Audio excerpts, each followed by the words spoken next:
যারা কেন্টের রেপার্টরির চ্যাপ্টার মনে রাখতে পারেন না তাদের জন্য আজকের এই আলোচনা।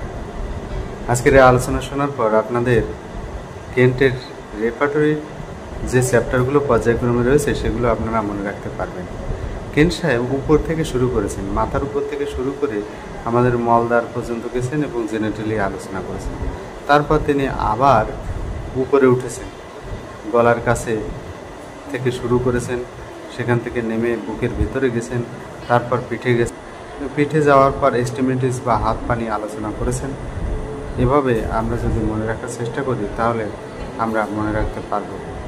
প্রথমে তিনি যেটা আলোচনা করেছেন সেটি হলো মাইন্ড। তিনি মাইন্ডকে সবার উপরে রেখেছেন, এই জন্য আপনি চিন্তা করবেন যে মাইন্ডটা মাথার উপরে আছে।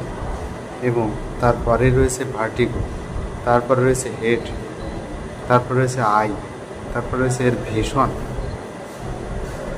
তারপর রয়েছে ইয়ার, তারপর রয়েছে হিয়ারিং, তারপর নোজ, তারপরে ফেস, তারপর মাউথ, তারপর টিথ, তারপরে থ্রট ভেতরের অংশ, তারপর থ্রট এক্সটার্নাল, তারপরে স্টোমাক, তারপরে অ্যাবডোমেন, তার নিচের দিকে রয়েছে রেকটাম, রেকটাম থেকে বেরোয় মল, এই জন্য রয়েছে পরে চ্যাপ্টার স্টুল।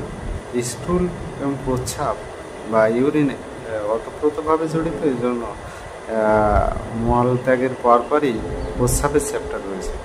এরপর প্রস্রাবের পরে রয়েছে ব্লাডার, ব্লাডার চ্যাপ্টার, তারপরে রয়েছে কিডনির চ্যাপ্টার। উপরের দিকে আবার একটু ওঠার চেষ্টা করেছেন, তারপর আবার নিচে নেমেছেন পোস্টেড গ্ল্যান্ড, তারপর জেনেটালিয়া ফিমেল, জেনেটালিয়া মেল, তারপরে জেনেটালিয়া ফিমেল আলোচনা করেছেন। এভাবে তিনি তলপেটে আলোচনা শেষ করেছেন। এরপর তিনি উপরে উঠেছেন, উপরে উঠে আবার এইখানে এসে ল্যারিংস এবং ট্রাকিয়া দিয়ে শুরু করেছেন। ল্যারিংস আর ট্রাকিয়ার পরে আমরা শ্বাস প্রশ্বাস নেই, এই জন্য রেসপিরেশন চ্যাপ্টার।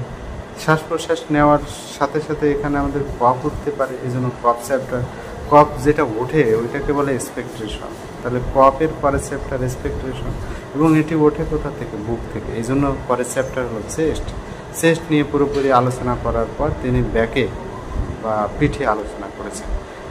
আপনারা দেখবেন যে হাত পা নিয়ে এতক্ষণ পর্যন্ত কিছুই বলা হয়নি, তাহলে যখনই ব্যাক বা পিঠের চ্যাপ্টার শেষ হয়েছে তখন তিনি আলোচনা করেছেন হাত এবং পা নিয়ে, যে চ্যাপ্টারের নাম হলো এক্সট্রিমিটিস।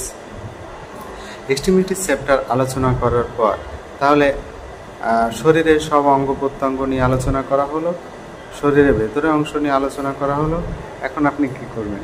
সব আলোচনা হয়ে গেছে, ঘুমিয়ে পড়বেন। এই ঘুমিয়ে পড়ার জন্য আপনার স্লিপ চ্যাপ্টার শুরু হবে। স্লিপ এবং ড্রিম একই সাথে রয়েছে, স্লিপ এবং ড্রিমটা একই সাথে একই চ্যাপ্টারের মধ্যে রয়েছে। স্লিপ হওয়ার পর অনেক বাচ্চার দেখা যায় যে শীত শীত ভাব হয়, তাহলে ঘুমিয়ে পড়ার পর এর চ্যাপ্টার হলো চিল, এবং শীত শীত ভাব হলে কি হয়? জ্বর, সেই জন্য চিলের পরে চ্যাপ্টার রয়েছে ফেভার। ফেভারের পরে কি হয়? ঘাম দিয়ে জ্বরটা সেরে যায়, এই জন্য পরের চ্যাপ্টার হলো পার্সপিরেশন। আমরা এ পর্যন্ত অনেকগুলো চ্যাপ্টার এবং অঙ্গ প্রত্যঙ্গ নিয়ে আলোচনা করেছি, কিন্তু দেখেন আপনি যে ঘুমিয়ে টুমিয়ে পড়লেন, ঘাম দিয়ে জ্বরও সেরে গেল, কিন্তু চামড়া নিয়ে আলোচনা করা হয়নি।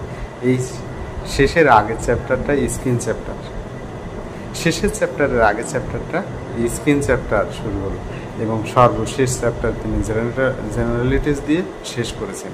এইভাবে 37টি চ্যাপ্টার তিনি আলোচনা করেছেন। এটি আবার আমরা মনে করার চেষ্টা করি।